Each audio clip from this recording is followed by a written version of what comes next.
In their last match before Christmas, Liverpool travelled down to London to face Tottenham Hotspur. Arne Slot made one change to the side that beat Brighton as Conor Bradley replaced Joe Gomez. Thomas Frank made one change to the team that lost to Nottingham Forest as Lucas Bergvall came in for Richarlison.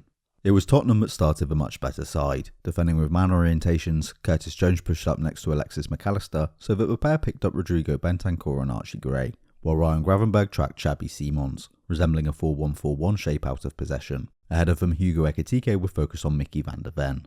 There were two obvious issues with this approach. The first was that it left Christian Romero free, giving him as much time as he wanted with the ball. The second was that Bergvall would tuck inside into the middle, getting space to receive the ball between the lines. The result was that Spurs had a free man to pass out and a free man to pass to, and so easily passed through Liverpool. Jones did start to step up and pressure Romero, and Dominic Szoboszlai would often rush back to defend against Bergvall. However, this required both men leaving the men they should have been marking to do so. With their initial approach leaving them stretched, Liverpool did begin to drop off to defend, even having Gravenberch drop into the back line. However, this didn't actually see them tighten up defensively, still leaving gaps for Spurs to exploit. Defensively, Tottenham would drop back into a 4-4-2 shape, and although Liverpool did their usual trick of having either Jones or Gravenberch drop back into defence to play around them, they didn't really need to, as the Spurs forwards were doing a terrible job of blocking the passes into midfield. As Tottenham's midfield defended narrow though, they left little space for Liverpool to work the ball through, quickly surrounding them. The obvious solution was to pass wide, yet Liverpool's fullbacks were often stationed high up in attack, making it difficult to find them. Even if they did, Tottenham's fullbacks were doing an excellent job of getting out to them, denying them time or space on the ball. Florian Wirtz would sometimes drift out to the flanks to get on the ball, yet upon receiving it he wouldn't have anyone to exchange passes with, rendering it pointless. The momentum changed thanks to a sending off, as Simons ran straight at Virgil van Dijk and raked his studs down his leg nowhere near the ball. Spurs now defended deep in a 4-4-1, handing over control of the game to Liverpool. The Reds had some success playing down the left, drawing players wide to open up a pocket of space inside. With Liverpool pushing all their outfielders up into the Spurs half, the home side did still pose a threat on the counter though, breaking quickly. With Bradley picking up an injury, Szoboszlai was once again moved to right back, seeing Alexander Isak come on in attack at half time.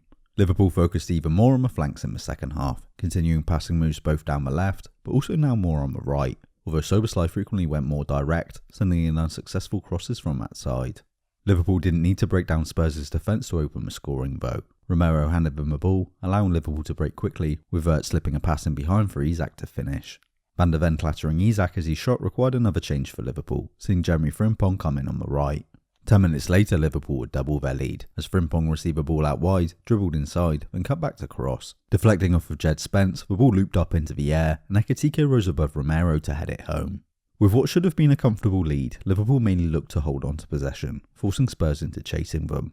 Spurs would end up pulling a goal back though. Liverpool's possession came to an end with an offside. Kicking it long, Spurs then won a free kick in Liverpool's half, and from that free kick they won a corner.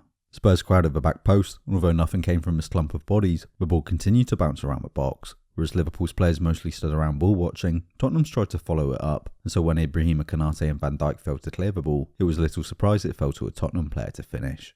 Pushing for an equaliser, Spurs kept pumping the ball long, pressuring the second balls, and crowding the Liverpool box.